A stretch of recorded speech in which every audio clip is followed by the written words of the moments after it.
The Ganges, the longest river in India. On its epic journey from the world's highest mountains, through cultivated farmland, sprawling wilderness, to the Indian Ocean, it provides a home to some of India's rarest creatures and a lifeline to millions of people. Considered a goddess to Hindus, the Ganges harbors one of the great contradictions of life in India. The river people most cherish is the river they most pollute. But the Ganges hides life-sustaining secrets.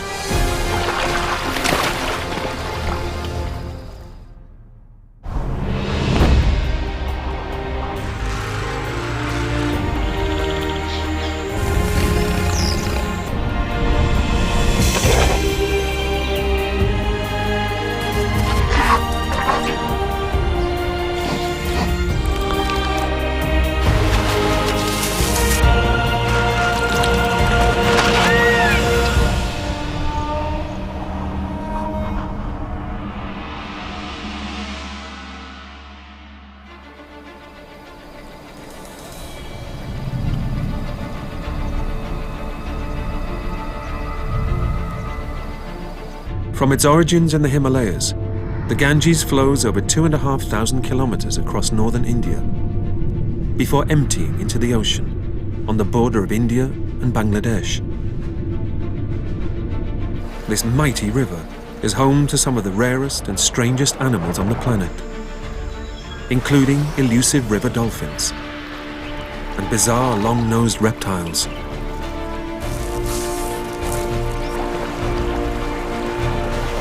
The Ganges also supports some of the last true wilderness in the world, where India's largest population of tigers still thrives.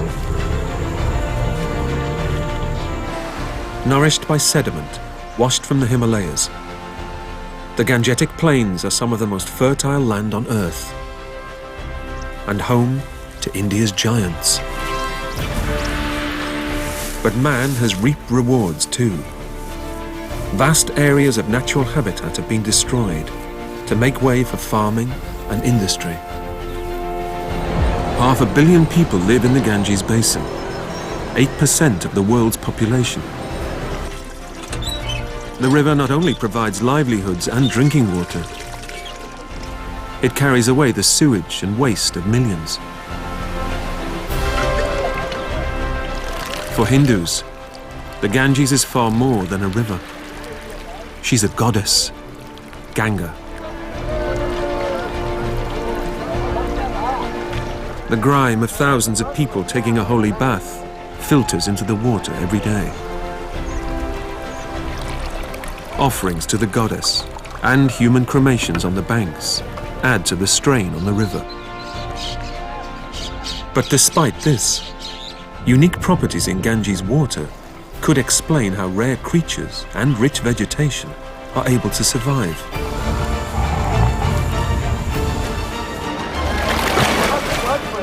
Hindu belief in the goddess Ganga's power to purify could prove to be more than just blind faith.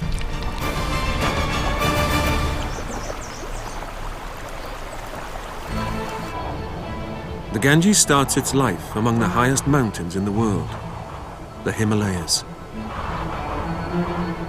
Many of the peaks reach over 6,000 meters and are constantly covered in snow and ice.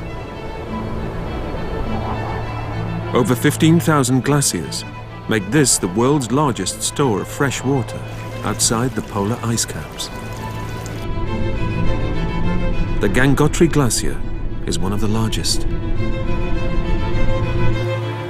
The glacier stretches for 30 kilometers and fills a valley with solid ice.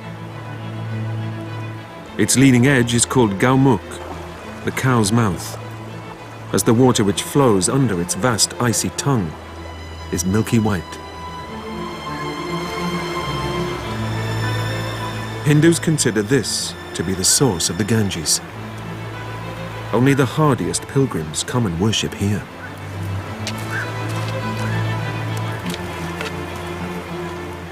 It's said that if you drink at Gaumukh, you'll live for 100 years.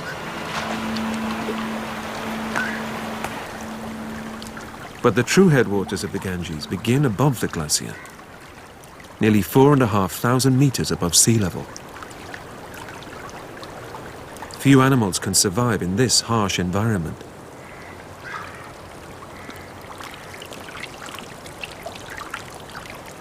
A Himalayan blue sheep's dense fur helps insulate it against the cold.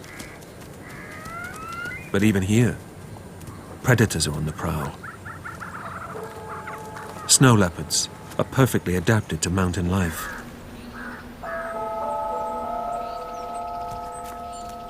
Woolly fur keeps out the cold wind. Its long, thick tail can be wrapped around its body like a scarf. Even the soles of its feet are covered with fur for extra warmth. Minerals in rocks supplement a blue sheep's meager diet, but they need to be eaten with care. Rockfalls are common.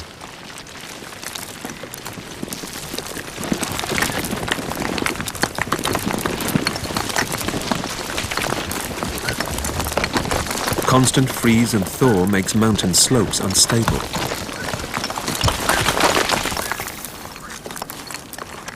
A blue sheep which has lost its footing is an easy meal.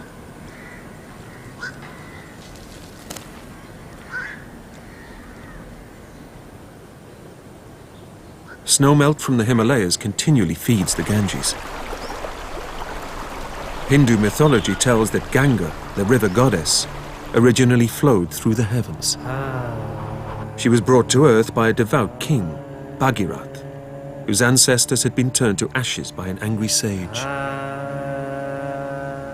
The goddess Ganga agreed to come and release these trapped souls, but warned that her torrential power would wash the world away. Bhagirath petitioned Lord Shiva for help. Shiva put his matted hair in the path of the heavenly river. His dreadlocks absorbed the torrent's destructive force and split the deluge into 1,000 smaller streams. The fast-flowing mountain brooks are full of insect larvae and an ideal hunting ground for a brown dipper.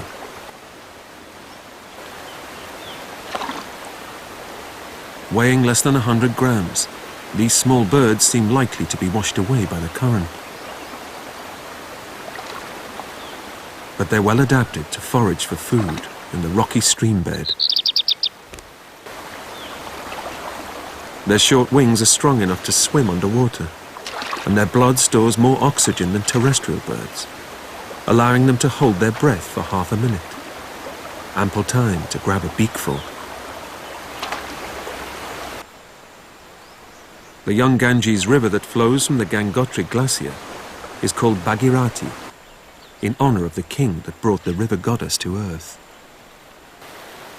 50 kilometers downstream, the turbulent Bhagirathi collides with one of its sister streams, the sedate and muddy Alaknanda. The two run alongside each other for 200 meters before their waters mix. This river is now called Ganges.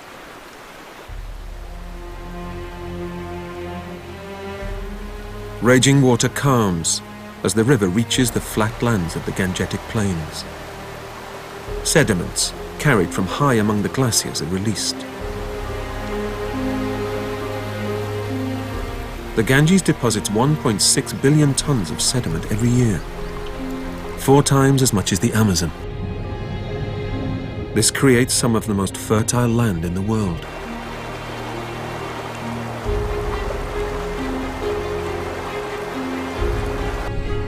The Ganges River Basin covers 1 million square kilometers of northeastern India.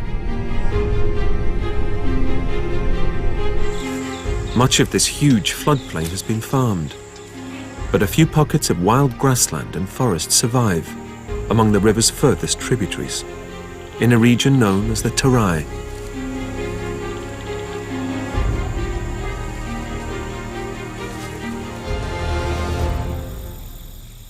The Terai is home to one of the largest animals in the world, the Indian rhino. Males can weigh up to 3,000 kilos, twice the weight of the average family car. Indian rhinos once roamed right across the Gangetic Plains, but now are found in just a few protected areas. Their single horn can grow to over 0.5 meter in length.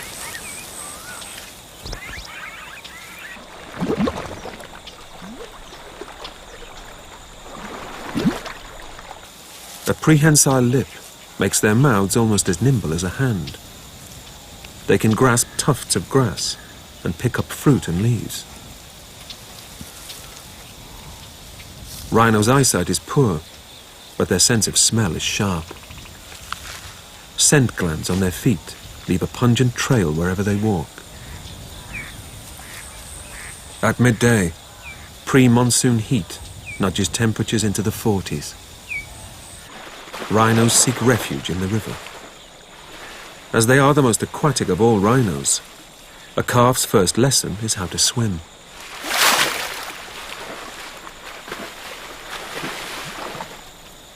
Indian rhinos are more tolerant of company than their African cousins, and often bathe together. But tempers fray when females are on heat.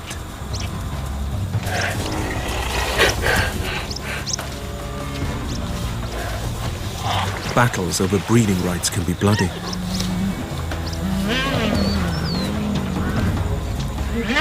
Thick, warty folds around a male's neck offer some protection.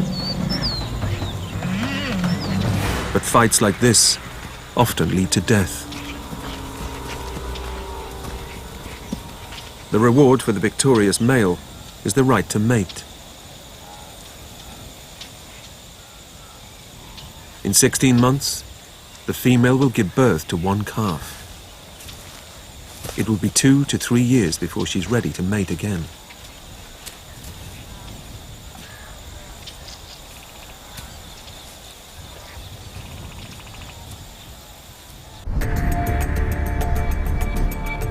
The floodplains of the Ganges in northern India contain some of the world's most fertile soil.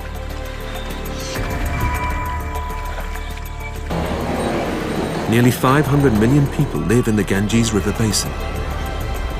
It's one of the most densely populated places on Earth. Wildlife is under increasing pressure from the huge number of people sharing the river's resources. Ganges water is naturally muddy. Runoff from farming and industry makes it murkier still. But there are animals living here. One creature is seen so rarely, it seems almost mythical.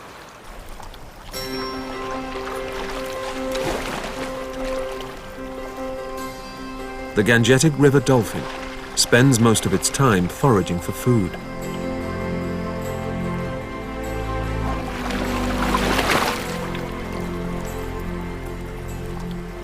Visibility in the water is so poor that the dolphin's eyes have lost their lenses.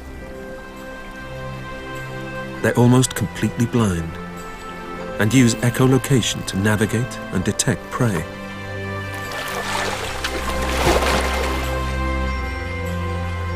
Like its marine cousins, the river dolphin is a mammal and has to surface every few minutes to breathe. Local people call it susu, after the sound it makes when it takes in air through the blowhole on the top of its head.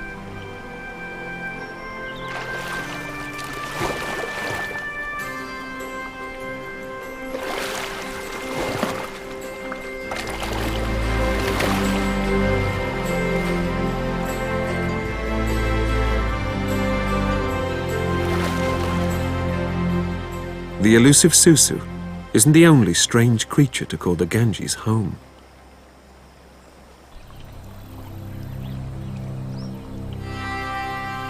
These armor plates belong to one of the largest crocodilians in the world, the gharial.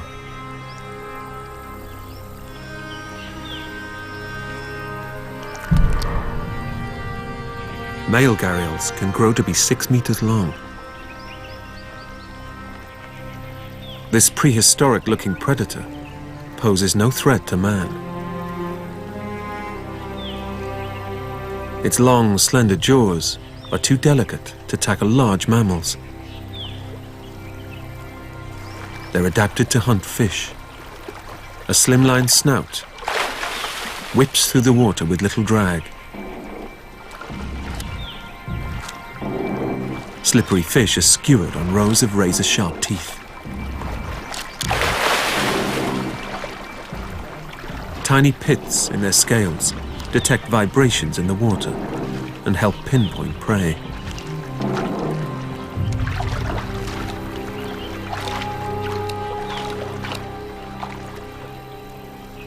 Male gharials develop a bump at the end of their noses called a gara, after the Hindi word for pot.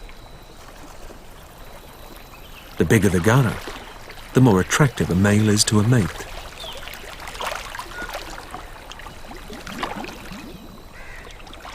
But a female may hear her suitor before she sees him.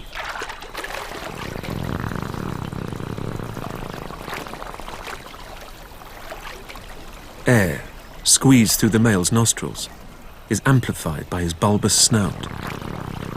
It becomes a loud buzzing sound that can be heard up to a kilometer away.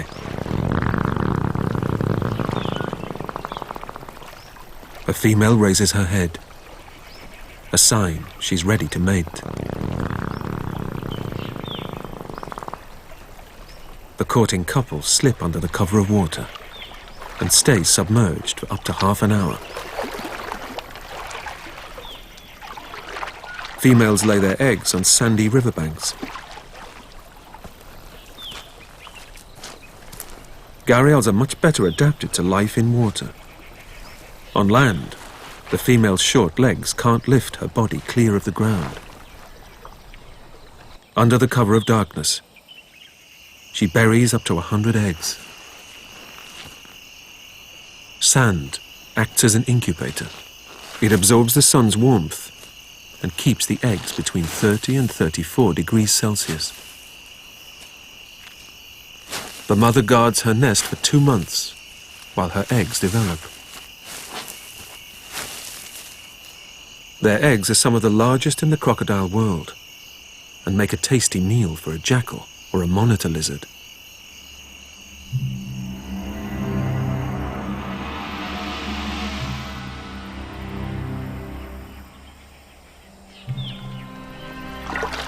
Gharials are an ancient species, over 60 million years old.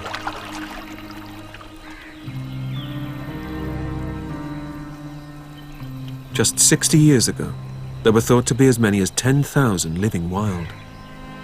Today, there are fewer than 200. They've been hunted for their meat and skins, and for the male's gara, which some people believe is an aphrodisiac. As the Ganges banks succumb to agriculture and industry, their habitat is being destroyed too. Human pressure has pushed gharials to the brink of extinction. But for Hindus, the worship, protection and feeding of animals is key to their faith.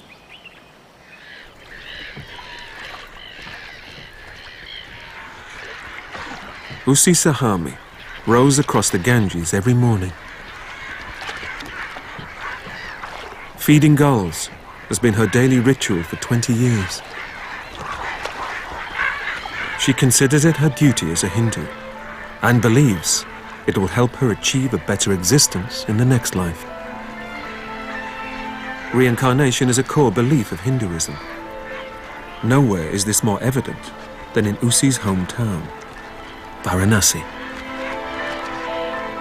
Varanasi is at the heart of the Ganges and is considered to be the holiest place in India. It's one of the oldest cities in the world. People have been coming here to bathe in the Ganges for over 3,000 years. The water is believed to wash away sins and purify the soul. Every Hindu dreams of visiting the Ganges. But for many who come to Varanasi, it's the last journey they'll ever make. Varanasi is a city of death. Hindus believe every soul is locked in a perpetual cycle of birth and reincarnation, known as samsara. Death is just one link in the chain. The scent of sandalwood, incense and ghee fills the air. Funeral pyres burn round the clock.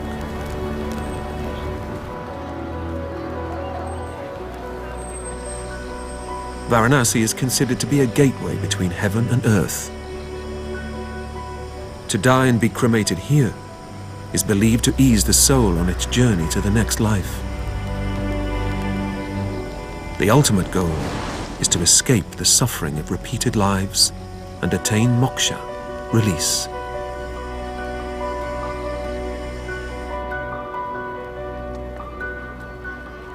For the untouchable Dom caste, Varanasi's undertakers, death is a way of life. The Doms keep Varanasi's fires burning. They sell the wood and prepare bodies for cremation. The chief undertaker, the Dom Raja, guards an eternal flame from which all pyres must be lit. An average of 250 cremations take place on the burning ghats every day. The ashes of thousands are scattered in the Ganges River each year. When the funeral is over, religious devotion dissolves into raw reality once more. The Doms sift through their clients' remains, looking for spoils. They're rumoured to collect up to 7 grams of gold teeth and earrings every day. In Varanasi, the spiritual and the mundane go hand in hand. Pilgrims wash while they worship and pollute as they purify. The Ganges is one of the most polluted rivers in the world. Yet the life-sustaining power of Ganges water has been recognized for hundreds of years. In the 16th century, the Mughal Emperor Akbar called it the water of immortality. He would serve nothing else to his guests because it tasted so sweet. 200 years later, the British East India Company regularly stocked ships with barrels of Ganges water. They claimed no other water stayed as fresh for the 3-month journey back to England.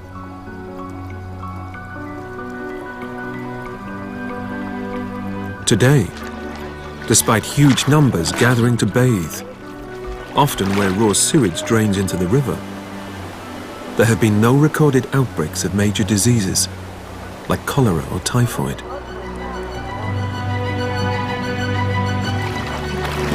Hindus insist Ganges water has the power to purify. Maybe there is more to this claim than meets the eye. The lower reaches of India's Ganges River basin are so fertile, the locals call the area the Rice Bowl of India.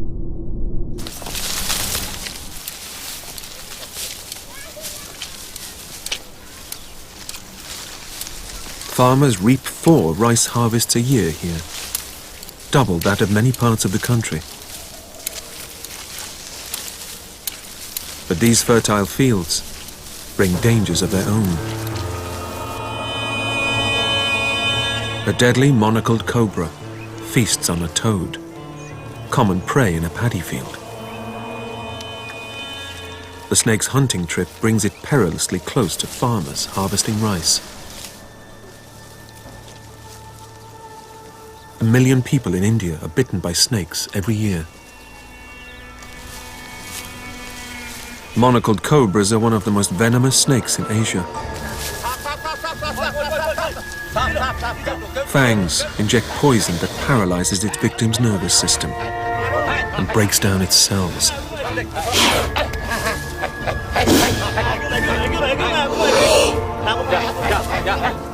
One bite can kill a man in less than an hour.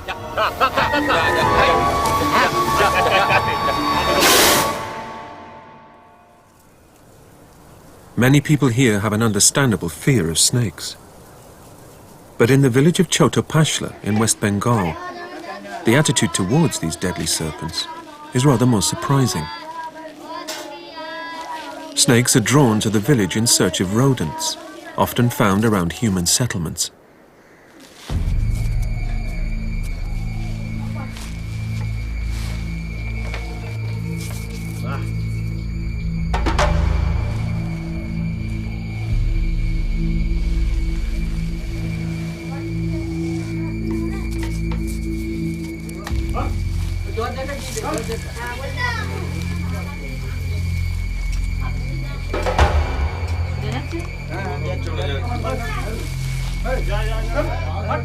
A rat in the larder is one thing.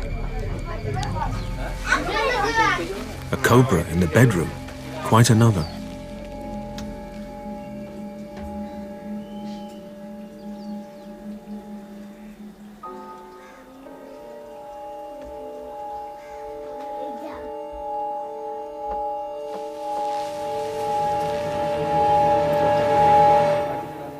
But instead of causing panic, the venomous visitor raises not so much as an eyebrow. Villagers here don't just tolerate snakes, they worship them. The village priest is summoned to relocate the revered intruder. He's the only one permitted to handle them. Chotopashla's 6,000 residents share the village with 3,000 monocled cobras. Village elders tell the tale that snakes arrived 6 centuries ago to seek refuge from a huge flood.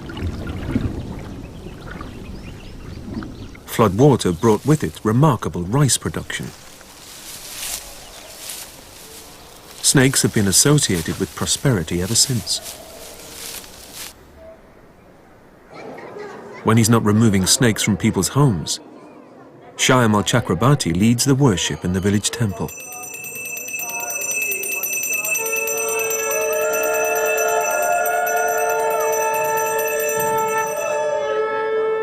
Villagers make offerings of fruit and sweets to the snake goddess Manasa, who they believe keeps their fields flourishing and their people safe from snakebite. When a dead snake is found, Shyamal carries its body to the Ganges, so it can continue its journey of reincarnation.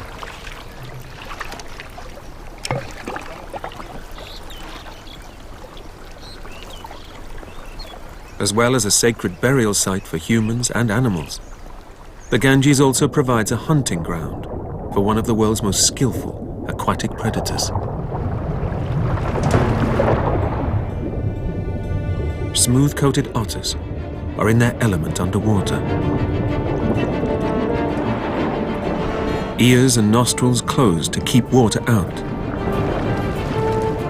as they propel themselves with powerful webbed hind feet and a strong, flattened tail.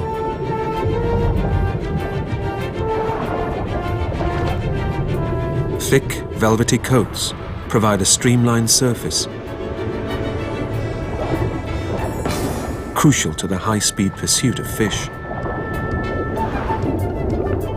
An otter can change direction in a flash.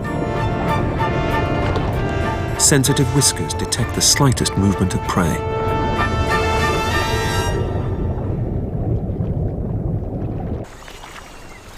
Unlike other otters, smooth-coated otters are social animals. Family groups of as many as 17 share a territory led by a dominant female.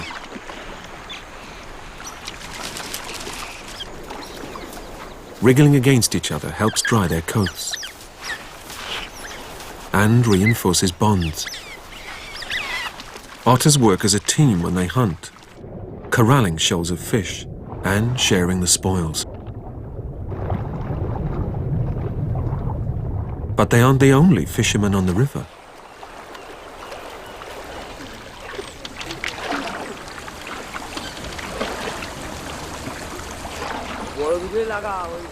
Sachin Bishwash has made his living on the Ganges for over 40 years.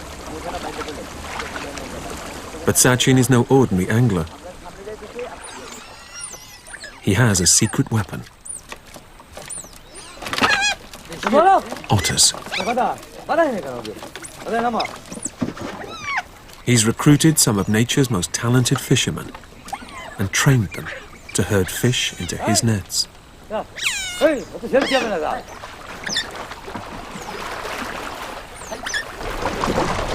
The fact that fish survive in this polluted river is another indication that Ganges water has unique properties.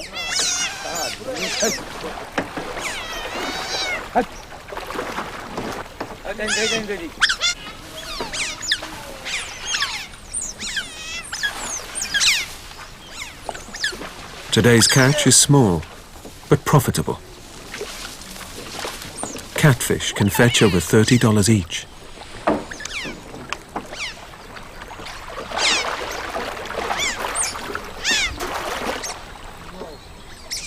This family of otters has been fishing with Sachin's family for generations. But the men must still be careful. Even a friendly nip could take a man's finger clean off. Otters work hard and are well paid for their labor. No matter how small the catch, they are first to be fed.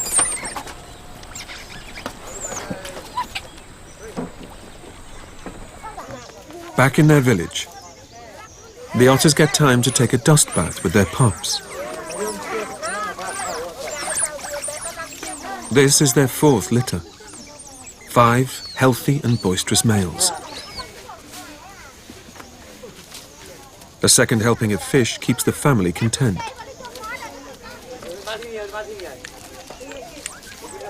The pups have a lot to learn yet about catching food. They're 3 months old and just about weaned. Sachin's mother always lends a hand rearing the otters.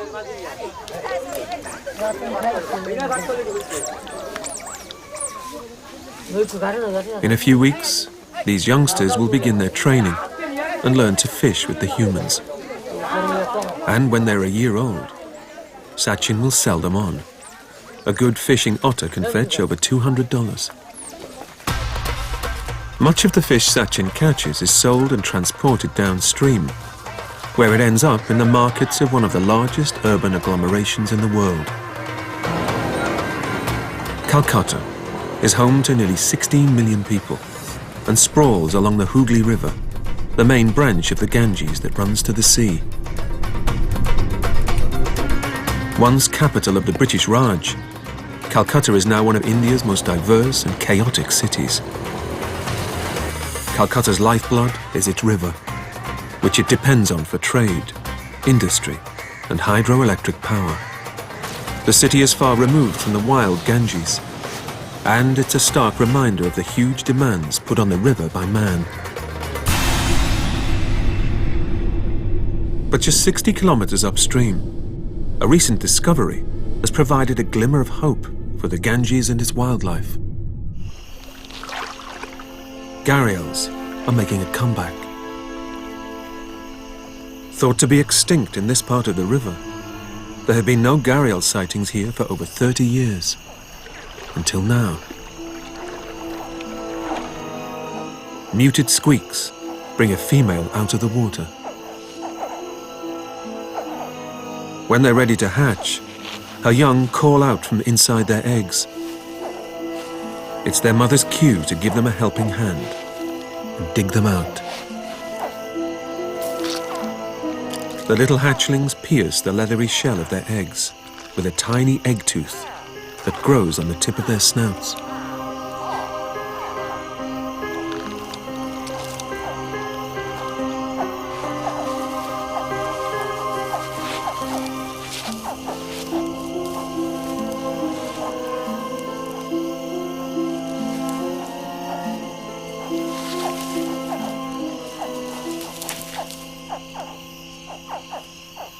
A female gharial cannot carry her young to the water like other crocodilians.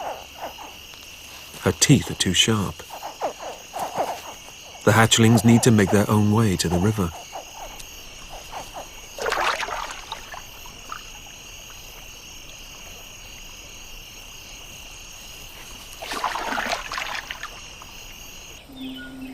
But one nest has been unearthed by the wrong reptile. A monitor lizard makes short work of a clutch of eggs. The mother moves quickly.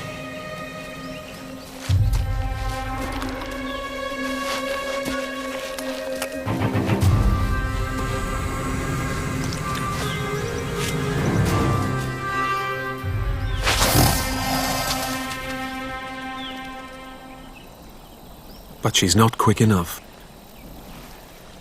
This clutch has been unlucky. But others have survived. Less than 40 centimeters long when they hatch, newborn gharials are vulnerable to predators too.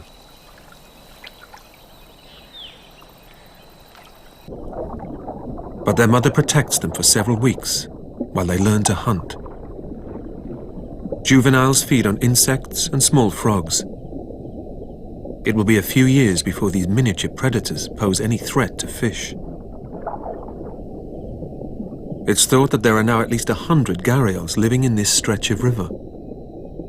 If they're surviving here, so close to a big city, then there may yet be some hope for their future.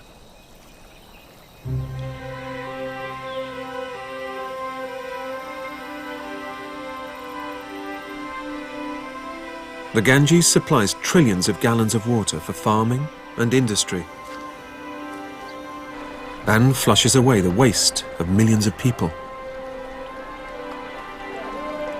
Despite this, Hindus drink it every day and claim that far from making them ill, it's good for physical and spiritual health. Scientists have studied this paradox. The Ganges seems to contain a natural disinfectant, capable of killing pathogens that cause widespread disease. Research has identified the presence of bacteriophages, microscopic organisms that feed on bacteria. When they find food, bacteriophages multiply incredibly quickly. In less than half an hour, 100 can become 100,000. The more people that enter the water, the more food is available to the Ganges bacteriophages. In an invisible feeding frenzy, they eliminate diseases before they spread. Tests also show that the Ganges carries an unusually large amount of dissolved oxygen. This helps break down the human and animal waste spewed into the river. The Ganges does this 25 times faster than any other river. This could be the secret to the survival of animals here. A high oxygen content sustains a healthy fish population, which in turn supports the Ganges' aquatic animals, river dolphins, gharials, and otters. And organic waste is broken down into nutrients that are useful rather than harmful to the environment.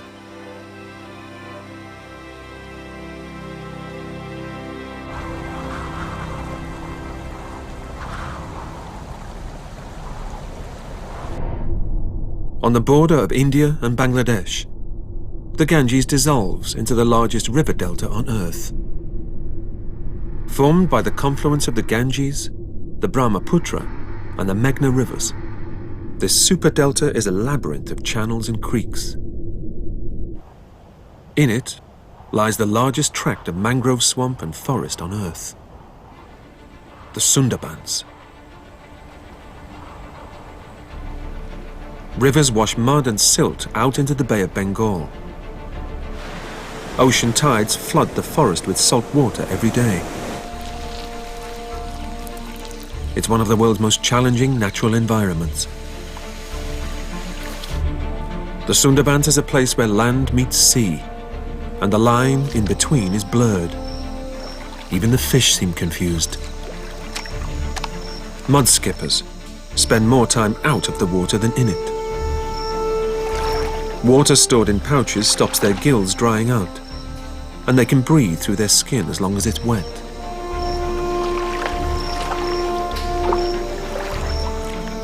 Modified pectoral fins are strong enough to pull them over the ground, and they can skip over ½ a meter by flexing their tails.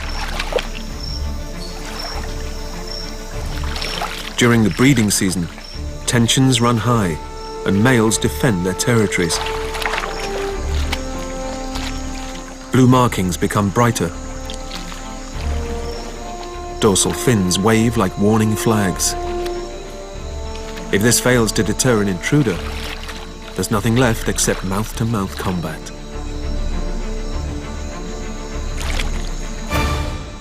Trees also have strange adaptations. To escape the waterlogged soil, their roots send up stalks, which absorb oxygen from the atmosphere.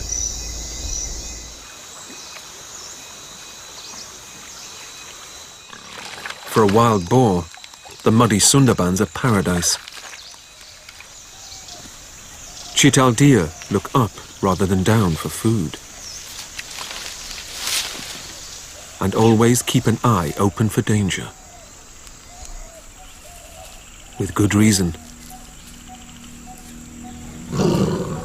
In the Sundarbans, the tiger is still king of the jungle. Stripes break up its outline and make it hard to spot through the trees. Male tigers are the heaviest cats in the world. They can weigh over 200 kilos, about 3 times more than the average human. Paws the size of side plates spread their weight and help them move silently through the forest.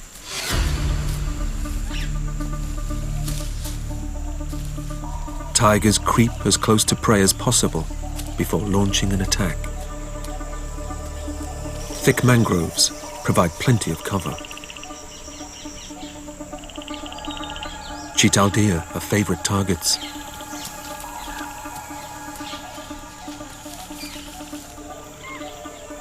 Tigers' canines can grow to 10 centimeters, the longest of any cat.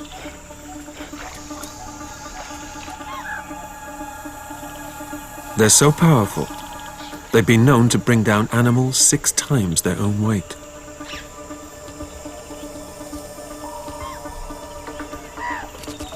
The chital sense danger. Fleeing into water is usually a good tactic for escaping predators.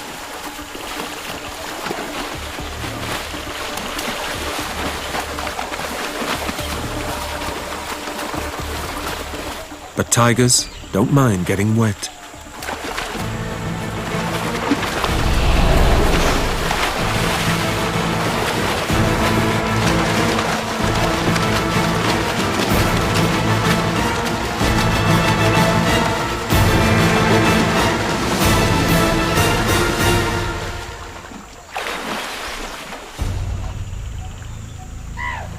Unlike most cats, they're excellent swimmers.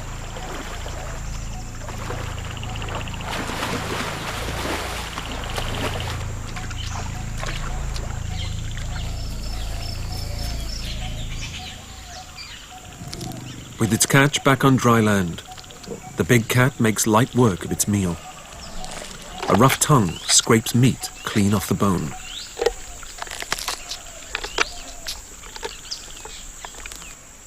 Today, the Sundarbans is home to the largest population of wild Bengal tigers in India, over 400.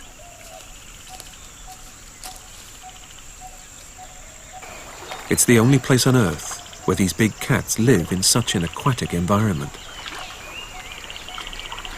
Tigers have embraced their watery world and will feed on fish and crabs.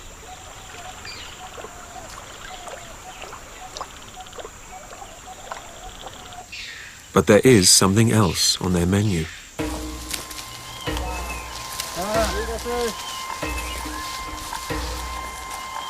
The Sundarbans tigers are notorious man-eaters. It's thought that as many as 250 people are killed in tiger attacks here every year. Foraging in the forest for honey or firewood can be fatal. Some say a tiger can even pull a man from a boat.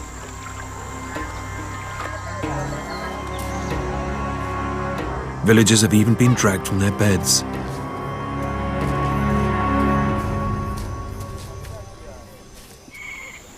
It's still not fully understood why the tigers here are such a threat to man.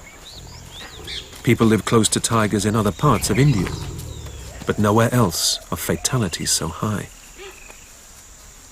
One theory is they've developed a taste for human flesh after scavenging on the bodies of cyclone victims. Devastating weather in the Bay of Bengal kills thousands of people every year. Or perhaps these tigers have never learned to fear man. In the 20th century, big game hunting caused India's tiger population to crash from 40,000 to just 1,800.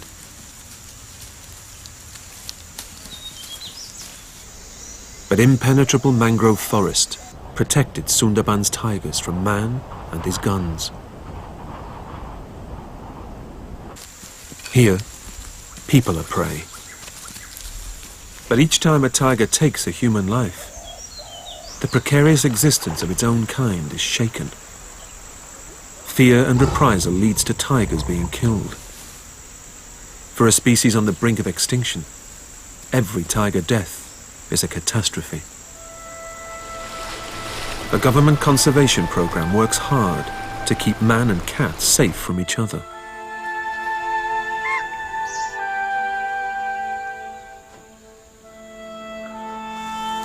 As home to one of the world's most endangered animals, the Sundarbans will be protected so people, as well as tigers, can benefit from it for generations to come.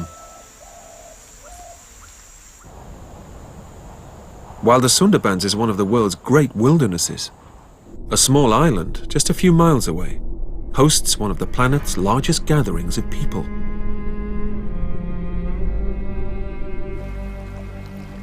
Sagar Island is the place where the Ganges finally reaches the sea and flows into the Bay of Bengal.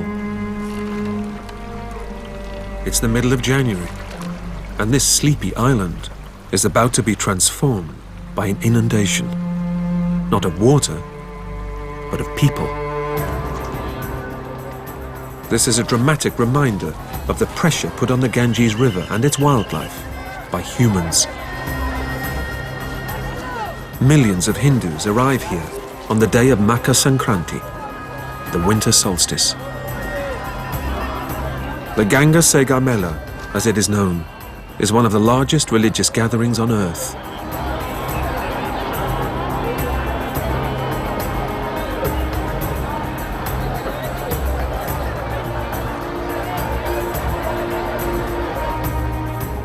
Many travel for days to get here.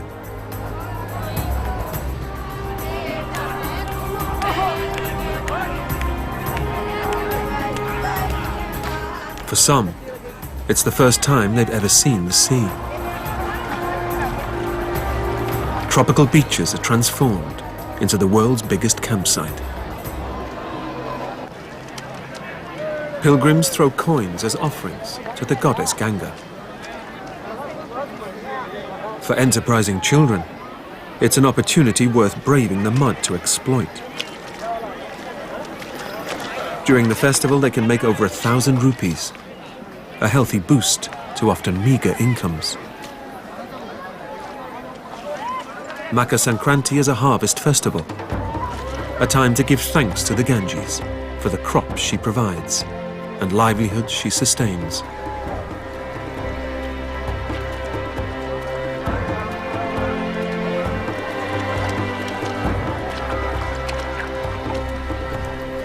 Sagar Island is regarded as one of the most auspicious places to bathe in Ganges water.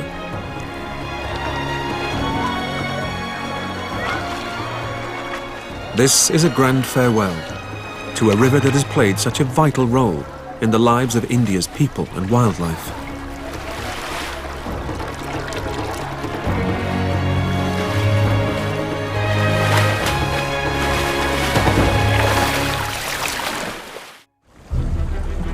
The Ganges is home to some of India's rarest creatures, which fight for survival as man encroaches on wilderness.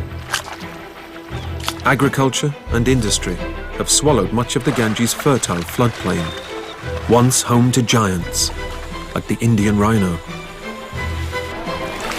Millions of humans live and die on the riverbanks. The Ganges is regarded not just as sacred, but as a goddess in her own right. A dip in the holy river purifies the soul, but also pollutes the water. But high levels of oxygen and disease-eating microorganisms lend a scientific ring of truth to religious beliefs in the cleansing powers of the Ganges. The river's unique properties nurture and sustain a spectacular array of wildlife. From death and decay come new beginnings on the Ganges, India's great river of life